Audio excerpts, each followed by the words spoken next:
Le 19 mars 1962, une date phare dans l'histoire de l'Algérie. Au lendemain de la signature des accords d'Évian, le 19 mars est consacré fête nationale de la victoire en Algérie et marque la fin d'une longue guerre de libération et d'un combat courageux et héroïque des Algériens contre le colonialisme français. L'annonce officielle du cessez-le-feu conclu le 18 mars à Évian a été ainsi accueillie avec une immense et incommensurable joie par les moudjahidines de l'armée de libération nationale et par l'ensemble du peuple algérien qui venait de retrouver sa liberté et sa souveraineté.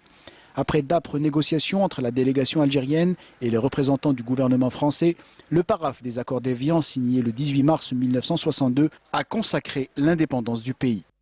Tout au long de ces négociations, la délégation algérienne dirigée par Karim Belkacem avait rejeté toutes les propositions présentées par la France hypothéquant la souveraineté nationale après l'indépendance, notamment la question du maintien du Sahara algérien et la base navale de Mess el-Kbir sous domination française et la question du million de Français établis en Algérie. La délégation algérienne avait campé sur sa position au sujet du Sahara qu'elle était déterminée à défendre coûte que coûte avant de convenir avec la délégation française du maintien des investissements français au Sahara pendant une durée de 3 ans, notamment après la découverte de pétrole.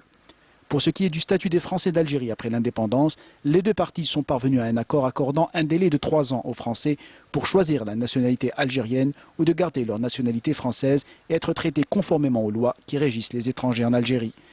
Dans l'euphorie de l'indépendance, le pays a été appelé à s'engager dans un nouveau et long processus historique, celui du combat pour la construction du pays, qui puisera l'intégralité de son essence dans l'esprit qui a marqué le processus de recouvrement de la souveraineté nationale pour soustraire le pays à l'occupation étrangère.